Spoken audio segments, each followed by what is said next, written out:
Hello students, आज हम discuss करेंगे चैप्टर 8 जिसका नाम है समकालीन भारतीय कला के पुरोगामी कलाकार। पुरोगामी मतलब पहले इनिशियल स्टेज में जो पहले पहले कलाकार थे स्टार्टिंग में मॉडर्न आर्ट के, तो उनके बारे में हम डिस्कस करेंगे इस चैप्टर में। 19वीं शती के प्रारंभ में ब्रिटिशर्स आ चुके थे। अब उनका राज चल रहा था, उनका शासन चल रहा था। तो ब्रिटिश राज के प्रभाव के कारण भारतीय कला का ह्रास शुरू हो गया, मतलब उसका डिस्ट्रक्शन, नाश स्टार्ट हो गया, जो स्पष्ट रूप से परिलक्षित है, मतलब दिखता है।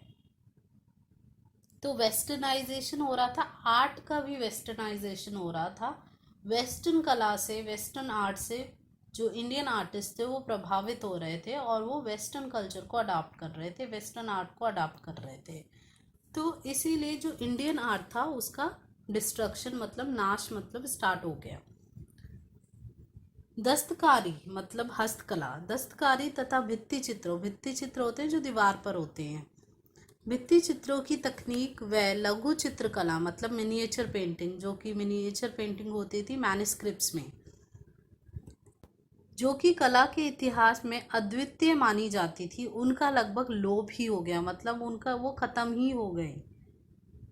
लघु चित्रों को तो यूरोपियन तैलीय चित्रों ने समाप्त कर दिया। जो लघु चित्र मतलब मिनिएचर पेंटिंग्स बनाई जाती थी पहले किताबों में, मैन्युस्क्रिप्ट्स में, तो वो तो एकदम समाप्त ही हो गए और उनकी जगह पे ऑयल पेंटिंग्स आ गई, जो कि यूरोपीय वेस्टर्न टेक्निक थी। ओके, शती के अंत मतलब 19वीं शती के अंत होते होते पारंपरिक भारतीय चित्रकला फीकी पड़ने लग गई। तो जो पारंपरिक ट्रेडिशनल इंडियन आर्ट था वो एकदम फीका पड़ गया। यही समय था जब भारतीय कलाकारों ने अपनी पैतृक कला को सकारात्मक सोच से देखना शुरू किया। अब यही टाइम था जब दोबारा से जो कुछ आर्टिस्ट थे, इंडियन आर्टिस्ट थे, उन्होंने पैतृक कला को, प्राचीन कला को, भारतीय प्राचीन कला को दोबारा से एक पॉजिटिव तरीके से देखना शुरू करा तथा यूरोपियन पूर्व ब्रिटिश राज के शासन की कला से आगे बढ़ने का प्रयास किया। इसका मतलब है जो वेस्टर्न आर्ट था उससे बाहर निकले और उन्होंने दोबारा से इंडियन आर्ट को प्रमोट किया। केरल के राजा रवि वर्मा, जो राजा रवि वर्मा थे वो वेस्टर्न आर्ट से भी प्रभावित थे, पर वो इंडियन आर्ट को भी प्रमोट कर रहे थे।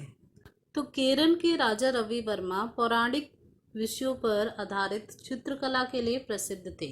पौराणिक मतलब पुराणास, महाभारत, रामायण, वेद, इन सब पे आधारित चित्र वो बनाते थे और उसके लिए जाने जाते थे, उसके लिए प्रसिद्ध थे, पॉपुलर थे। उनके तैलीय रंग, ऑयल पेंट के चित्रों पर पाश्चात्य कला का प्रभाव दिखाई देता है, मतलब वो टेक्निक यूज कर रहे हैं western technique, oil paint, but जो है प्राचीन भारतीय कला को दिखा रहे हैं। दूसरी ओर अवनींद्रनाथ टैगोर ने अपनी चित्रकला में एक नई शैली का सृजन किया, मतलब उन्होंने एक नई शैली बनाई। नंदलाल बोस, विनोद बिहारी तथा कुछ अन्य ने उनकी मतलब अवनींद्रनाथ टैगोर की नई कला का अनुसरण किया, उसको फॉलो किया, जिसमें नव जागृति व राष्ट्रीयता की भावना की प्रमुखता थी। तो नव जागृति, नया सवेरा मतलब कुछ नया, और राष्ट्रीयता मतलब नेशनलिज्म, ठीक है, इन दोनों की भावना प्रमुख थी। तो उन्होंने दोबारा से इंडियन आर्ट को प्रमोट करना स्टार्ट किया। इस प्रकार 20वीं शती के पहले आधे भाग में कला के क्षेत्र में बंगाल स्कूल की उत्पत्ति हुई। तो 20वीं शती के फर्स्ट पार्ट में मतलब फर्स्ट 50 सेंचुरीज में बंगाल स्कूल की उत्पत्ति हुई और बंगाल स्कूल में बहुत सारे आर्टिस्ट थे जिन्होंने राष्ट्रीयता एवं नव जागृति की भावना को प्रमुखता दी। विषयों के चयन के लिए उन्होंने भारत की प्राचीन तथा पौराणिक कहानियों से प्रेरणा ली। तो क्या सब्जेक्ट मैटर होता था उनके आर्टवर्क्स में, उनकी कलाकृतियों में?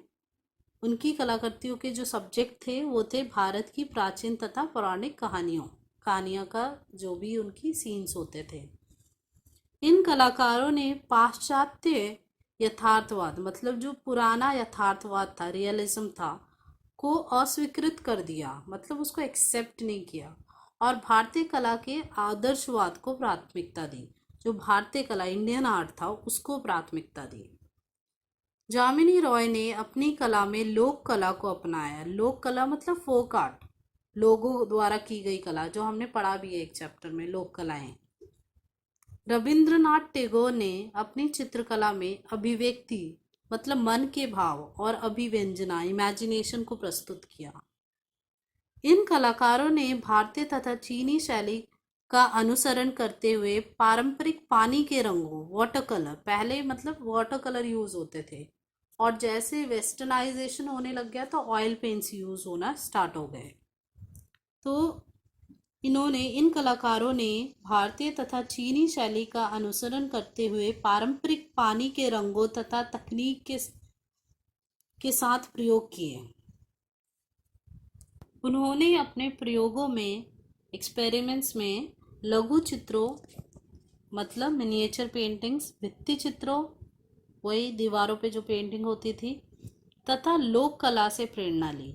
लोक कला मतलब फोक आर्ट। तो मतलब जो चीज़ लुप्त हो गई थी पहले, वेस्टर्नाइजेशन हो, वेस्टर्न आर्ट के आने की वजह से, अब उन्होंने उसको प्रयोग में लाया, जैसे लघु चित्र, भित्ति चित्र एंड लोक कलाएं। बाद में अमृता शेरगिल तथा उन कुछ अन्य कलाकारों ने पाश्चात्य तथा भारतीय परंपराओं को अपनाया। पाश्चात्य मतलब पुरानी जो कलाकारी थी, पुरानी जो शैलियाँ थी, उनको दोबारा से अपनाया। भारतीय आधुनिक कला के क्षेत्र में, आधुनिक मतलब होता है मॉडर्न, आधुनिक, समकालीन, ये सब मतलब होता है मॉडर्न या कंटेम्प्रेरी जो चल रहा है। तो भारतीय आधुनिक कला के क्षेत्र में अमृता शेरगिल का योगदान अद्वितीय है। अद्वितीय मतलब है कि उसको कोई और रिप्लेस नहीं कर सकता, अद्वितीय, उनके जैसा और कोई नहीं था। इसका मतलब वो बहुत इम्पोर्टेंस रखती हैं मॉडर्न आर्ट में। इस कला क्षेत्र में पहली महिला कलाकार होने का श्रेय अमृता शेरगिल को है। तो मॉडर्न आर्ट की जो पहली आर्टिस्ट हैं वो है अमृता शेरगिल, विमेन आर्टिस्ट। समकालीन भारतीय कला के इतिहास में इन सभी कलाकारों ने विशिष्ट कलाकृतियां बनाई। इस चैप्टर में हम 3 आर्टवर्क डिस्कस करेंगे। हमारा पहला आर्टवर्क है हंस दमयंती। शीर्षक है हंस दमयंती। माध्यम है कैनवास पर तैलीय रंग, ऑयल पेंट ऑन कैनवस। समय 1899। कलाकार राजा रवि वर्मा। संकलन National Gallery of Modern Art, New Delhi. Raja Ravi Varma Bharat के ख्याति प्राप्त कलाकारों में से एक हैं। केरल के छोटे से गांव किलीमनूर में उनके जीवन का प्रारंभ हुआ। एक कलाकार के रूप में रवि वर्मा की कल्पना दृष्टि भारतीय कला के इतिहास में एक क्रांतिकारी की थी। मतलब वो इंडियन आर्ट में एक क्रांतिकारी का रोल प्ले करते हैं। क्रांतिकारी मतलब रेवोल्यूशनरी, जो कोई बहुत बड़ा चेंज लाया हो, उसको कहते हैं क्रांतिकारी। रवि वर्मा भारतीय कला के क्षेत्र में यूरोपीय विचारधारा वाले कलाकारों के प्रतिनिधि के रूप में उस समय के लोकप्रिय और विशिष्ट कलाकार थे। इसका मतलब है कि जो राजा रवि वर्मा थे वो उस टाइम के मतलब इंडियन आर्ट को वो सपोर्ट कर रहे थे, बट यूरोपियन आर्ट से भी वो सीखते थे। तो उनका यही मत था कि वो वेस्टर्न आर्ट से कुछ नया सीखने का, मतलब है कि वो इंडियन आर्ट को सपोर्ट करते थे बट वेस्टर्न आर्ट को वो कंडेम नहीं करते थे। वेस्टर्न आर्ट से भी वो चाहते थे कि आर्टिस्ट जो है, इंडियन आर्टिस्ट हैं, वो कुछ सीखें, नया सीखें।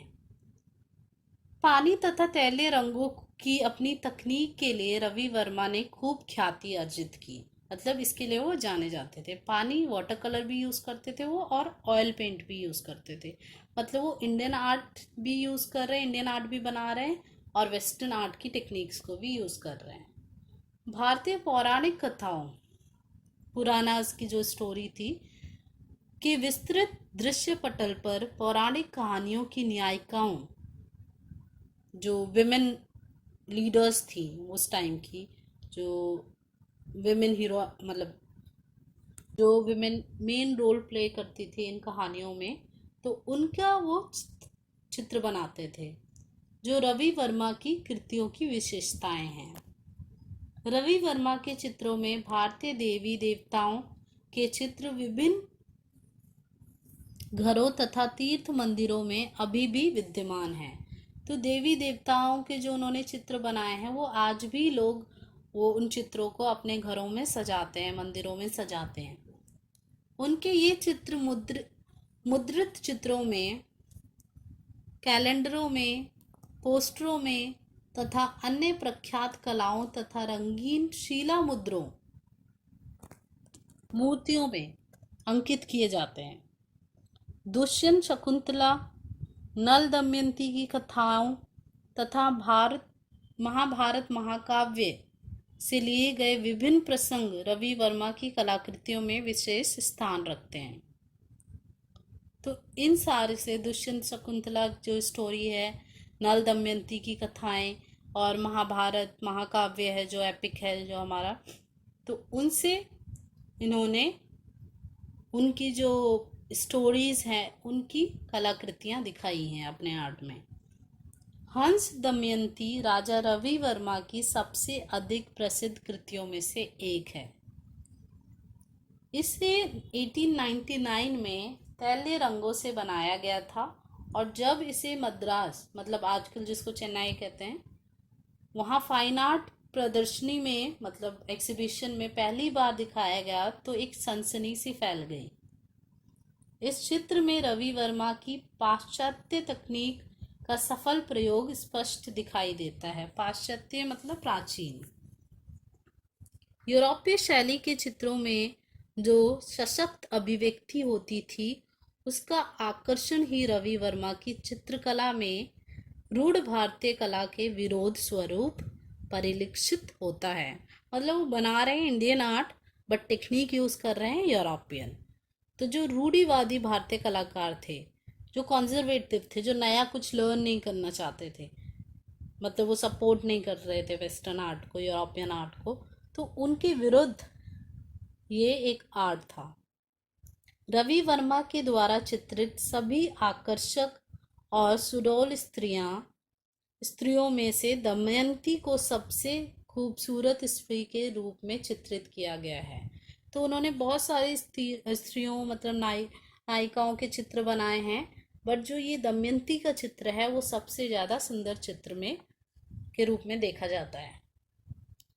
चित्र में दमयंती लाल रंग की साड़ी पहने हुए है तथा वह अपने प्रेमी नल का संदेश सुन रही है। नल जो थे वो उनके प्रेमी थे दमयंती के, तो उनका संदेश, उनका मैसेज सुन रही है वो, और ये संदेश जो है हंस के माध्यम से सुनाए गए हैं।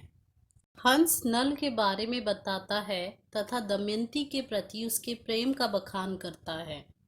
दमयंती की मौन प्रेम भावना उसकी आंखों की चमक तथा गालों की कांति से अभिव्यक्त हो रही हैं।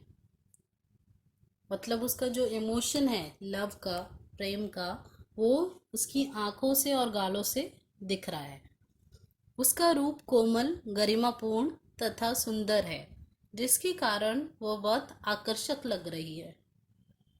रवि वर्मा ने जो विषय चुना उसी के अनुरूप दमयंती की खड़ी आकृति और उसकी अर्थगर्भित भाव भंगिमा है। अर्थगर्भित मतलब उसके जो मीनिंग है वो बहुत सारे हैं उसकी भाव भंगिमा के, मतलब उसके जो इमोशंस दिखाए हैं।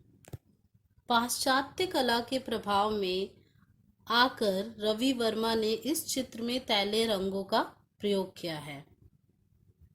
रंगों के मिश्रण की कला की इस तकनीक में रवि वर्मा ने अपनी श्रेष्ठता का परिचय दिया है।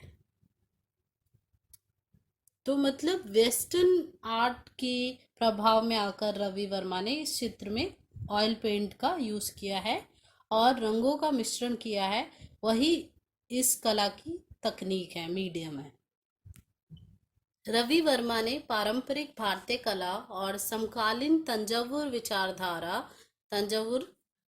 जो विचारधारा है, जो आर्ट फॉर्म है, और जो पारंपरिक मतलब ट्रेडिशनल आर्ट फॉर्म है इंडिया का, उसको पाश्चात्य शास्त्रीय यथार्थवाद के बीच एक कड़ी प्रदान की है। मतलब जो वेस्टर्न है, पारंपरिक है, और समकालीन उस कंटेम्परेरी थांजावुर विचारधारा है, तीनों का के बीच में एक ब्रिज प्रोवाइड करवाया है, एक कड़ी प्रदान करी है, मतलब तीनों का मिक्स मीडियम यूज किया है।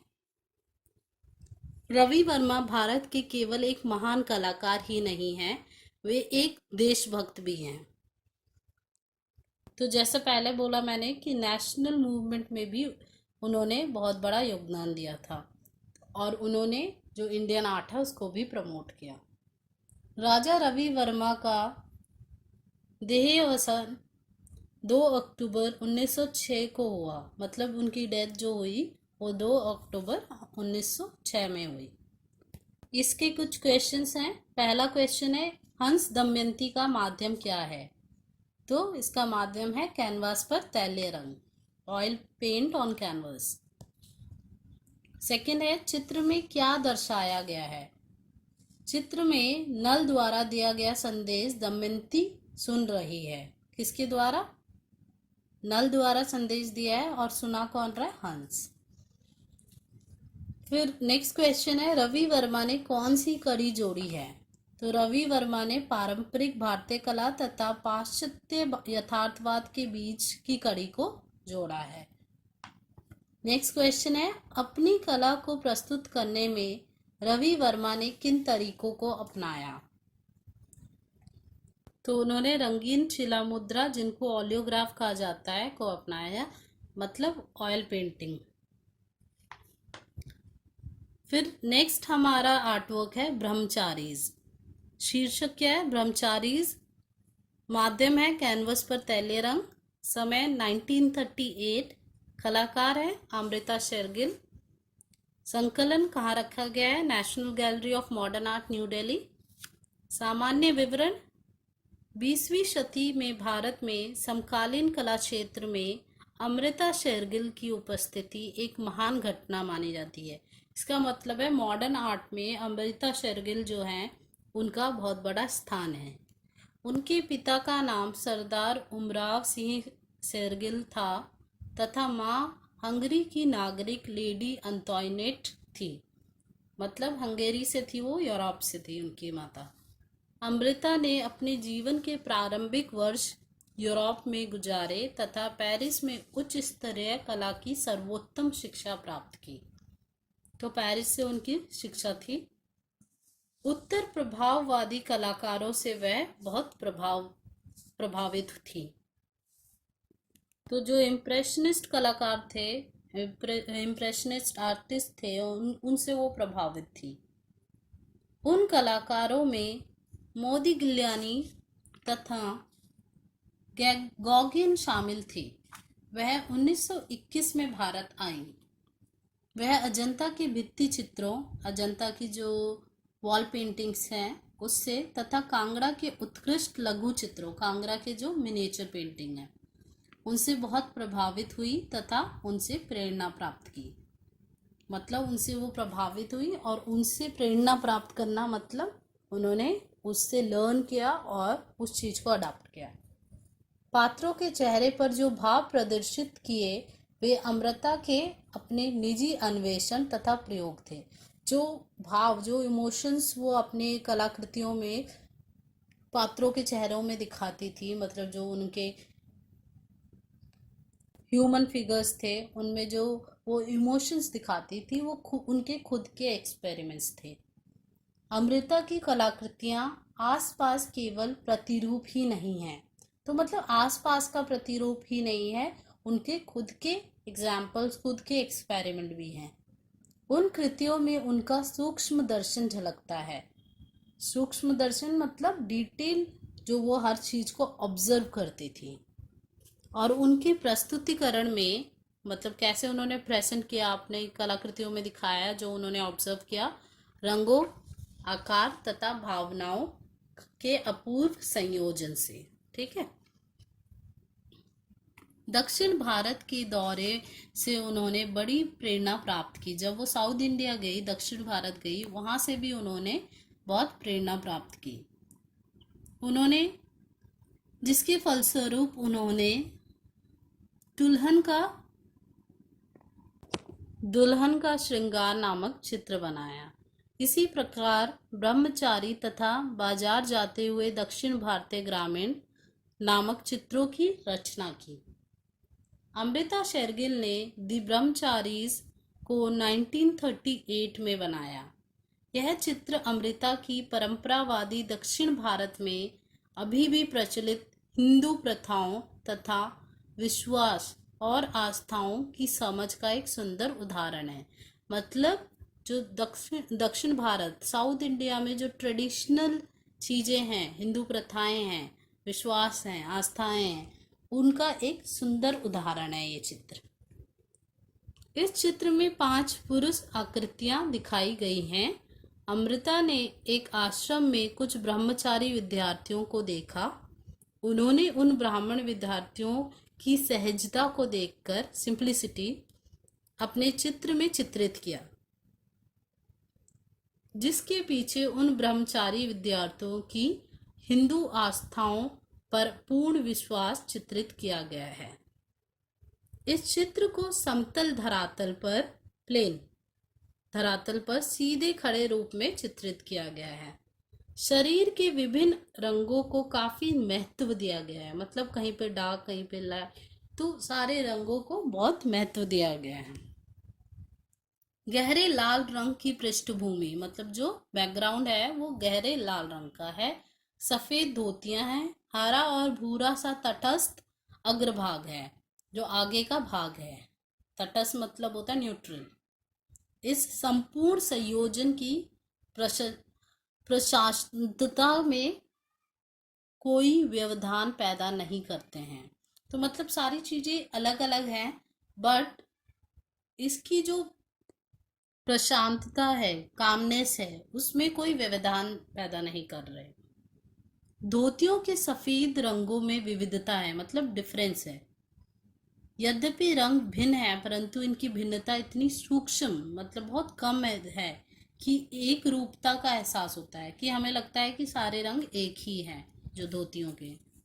चित्र के मध्य भाग में जो श्वेताभ आकृति है, श्वेताभ मतलब जो लाइटनिंग सी, आप देख सकते हैं, जो सबसे बीच में जो आकृति है, जो मनुष्य है, वो उनकी बॉडी जो है वो शाइन कर रही है। उसके चारों ओर काले और भूरे रंग के शरीर हैं।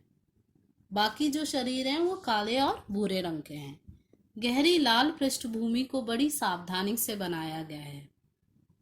7 वर्षों के अंदर बनाए गए अपने चित्रों के कारण अमृता को याद किया जाता है। तो जो उन्होंने वर्क किया 7 साल में, उन वर्क्स के लिए उनको जाना जाता है, उन आर्ट वर्क्स के लिए। लेकिन जिस मनोयोग से अमृता ने अपनी प्रतिभा, रंग तथा ब्रश का प्रयोग किया वह प्रशंसनीय है। मतलब जिस तरीके से उन्होंने अपनी प्रतिभा को रंग तथा ब्रश से उतारा वह प्रशंसनीय है। पश्चिम में अपने प्रशिक्षण, मतलब ट्रेनिंग तथा पूर्व के विचारों के सामंजस्य ने उन्हें बहुत लोकप्रिय बनाया। पश्चिम में उन्होंने, मतलब वेस्ट में उन्होंने ट्रेनिंग लिया यूरोप में, और यहाँ पे आके उन्होंने ऑब्जर्व किया बहुत सारी चीज़ें। तो दोनों का मेल जोल जो है वो उन्हें एक लोकप्रिय कलाकार बनाता है। कला के विषयों के प्रति उनकी ईमानदारी तथा रंगों के प्रयोग ने अमृता के चित्रों को शाश्वत बना दिया है। शाश्वत मतलब होता है कि जो सदा रहता है, मतलब उनको आज भी एडमायर किया जाता है उनके आर्टवर्क्स को। अधिकांश चित्र उनके देश प्रेम तथा मुख्य रूप से देश के निवासियों की जीवन शैली को प्रदर्शित करते हैं।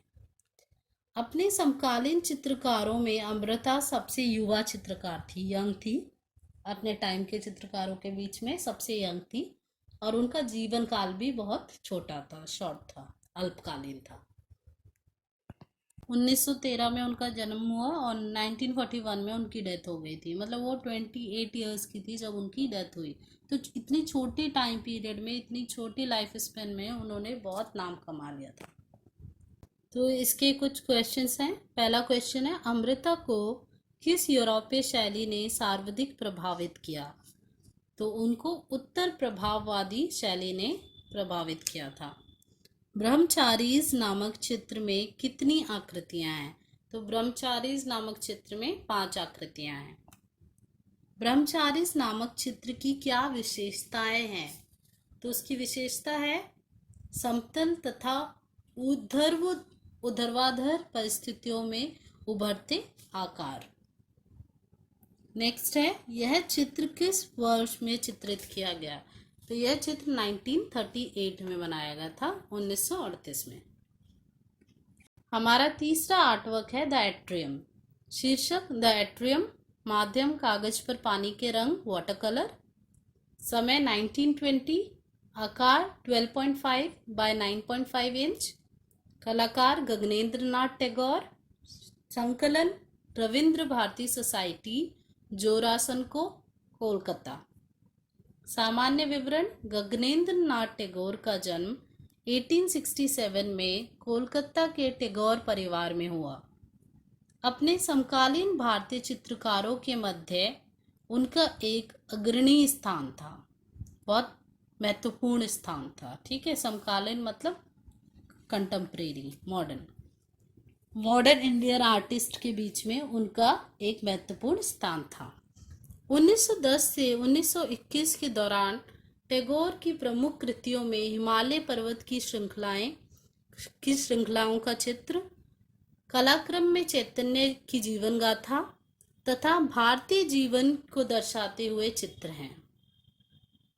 एक तरफ उन्होंने अपने भाई अवनींद्र नाथ टैगोर की कला का समर्थन किया, तो दूसरी ओर यूरोप की घनवादी मतलब क्यूबिस्ट विचारधारा की ओर अपने रुझान को भी प्रदर्शित किया।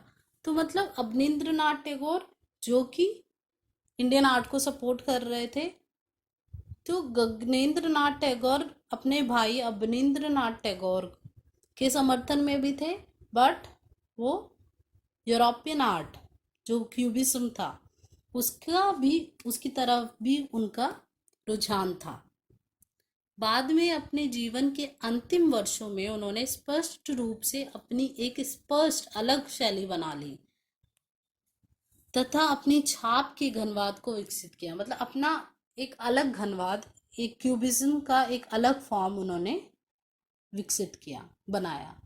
उसके अनुसार घनवाद का मूल उद्देश्य अभिव्यक्ति को ज्यामितीय आकारों के माध्यम से अभिव्यक्त करना था। मतलब जो भी आप चित्र बना रहे हैं उसमें ज्योमेट्रिकल शेप्स को यूज करना। काफी लंबे प्रयोगों के बाद उन्होंने अपनी तकनीक विकसित की, मतलब उन्होंने बहुत एक्सपेरिमेंट्स किए और फिर ये टेक्निक को बनाया। गगनेंद्र नाथ ने समतल ज्यामितीय छाया आकारों को रंगों द्वारा आच्छादित करके रहस्यमय बनाया। मतलब ज्योमेट्रिकल जो शेप्स उन्होंने बनाई उनको एक दूसरे के रंग से ढक देते थे। वह निश्चय ही सुंदर संयोजन के विशेषज्ञ मतलब गुरु हैं। अपने कला चित्रों में हल्के रंग तथा छाया के माध्यम से ज्यामितीय आकारों तथा सरल आकारों को आकार देना प्रारंभ किया। तो उन्होंने हल्के रंग और छाया, शैडो का यूज किया। उन्होंने कभी भी पाश्चात्य कला शैली का अंधा अनुकरण नहीं किया, अंध अनुकरण नहीं किया, मतलब यह ब्लाइंडली फॉलो नहीं किया। तो उन्होंने जो वेस्टर्न आर्ट है उसको ब्लाइंडली फॉलो नहीं किया। वे अपने समय के एक महान कला समीक्षक भी रहे, मतलब आर्ट क्रिटिक भी रहे, तथा उनके कार्टून व्यंग्य चित्र जिन कार्टून्स भी बहुत चर्चित थे। अपने व्यंग्य चित्रों के माध्यम से उसने कोलकाता के विभिन्न दृश्यों को दिखलाया तथा कोलकाता वासियों के मनोरंजन और विनोदी जीवन को भी चित्रित किया। तो उनके लाइफस्टाइल को भी चित्रित किया, मनोरंजक लाइफस्टाइल को भी चित्रित किया। पाश्चात्य संस्कृति से प्रभावित बंगालियों के लिए कई व्यंग्यों के द्वारा उन्होंने उनके व्यंग्य चित्र बनाए। गगनेंद्र नाथ टैगोर के चित्रों में से एक चित्र दी एट्रियम असाधारण कलाकृति है। जो उनकी कृतियों पर घनवाद के प्रभाव का नमूना है। मतलब कैसे वो क्यूबिज्म से प्रभावित थे उसको दिखाता है। कला के क्षेत्र में घनवाद एक ऐसी शैली है जिसमें वर्णित वस्तुओं को ज्यामितीय आकार में संयोजित कर प्रस्तुत किया जाता है। तो वस्तुओं को, चीज़ों को कैसे ज्योमेट्रिकल शेप के रूप में चित्रित किया जाता है। उन्होंने अपने चित्रों में यही शैली अपनाई। एक घनवादी कलाकार की भांति इन ज्यामितीय आकारों से ही अपनी कृतियां बनाई, अपने आर्टवर्क बनाए। इस चित्र में रंगों के माध्यम से प्रकाश एवं छाया, लाइट एंड शेडो के अपूर्व संयोजन, मतलब अधूरे, कभी लाइट कभी छाया के प्रयोग का से हुए प्रभाव को दर्शाया गया है। यद्यपि गगनेंद्र नाथ ने अपनी प्रारंभिक कृतियों में बहुत से रंगों का प्रयोग किया, परंतु इस चित्र में विभिन्न छाया तथा रंगों का प्रयोग किया है। यद्यपि ये आकृतियां अमूर्त हैं, तथापि चित्र को समझना आसान है। मतलब अमूर्त है एब्स्ट्रैक्ट, बट चित्र जो है उसको समझना आसान है। उस समय की किसी भी कलाकार ने इस पाश्चात्य अवधारणा का प्रयोग नहीं किया था, इस वेस्टर्न ट्रेडिशन का अवधारणा का प्रयोग नहीं किया था। गगनेंद्र नाथ टैगोर को आज भी एक ऐसे कलाकार के रूप में जाना जाता है जिन्होंने कई प्रयोग किए, एक्सपेरिमेंट किए कई आर्ट में। 1938 में उनकी मृत्यु हो गई। अपने चित्रों तथा व्यंग्य चित्रों मतलब कार्टून्स के द्वारा वह अभी भी जिंदा है। तो इसके भी क्वेश्चंस देख लेते हैं। पहला क्वेश्चन है, 1910 से 1921 तक गगनेंद्र नाथ ने किन विषयों को चुना? तो हिमालय के रेखाचित्र तथा चैतन्य का जीवन। नेक्स्ट है, उनके चित्र दी एट्रियम में किस यूरोपीय शैली का प्रभाव दिखाई पड़ता है? तो किस यूरोपीय शैली का प्रभाव दिखाई पड़ता है? घनवाद का। गगनेंद्र नाथ व्यंग्य चित्रों में किस पर व्यंग्य साधा गया था? तो गगनेंद्र नाथ के व्यंग्य चित्रों में किस पर व्यंग्य साधा गया था? कोलकाता के दृश्य तथा वहां के निवासियों के व्यंग्यात्मक चित्र बनाए गए थे। दी एट्रियम बनाने में किस माध्यम को चुना गया? पानी के रंग कागज में। So this is the end of the chapter. Do the revision. Video को दोबारा से देखिए, अपनी प्रिपरेशन कीजिए, क्वेश्चंस को अच्छे से पढ़िए और आंसर्स लिखिए। Thank you and take care.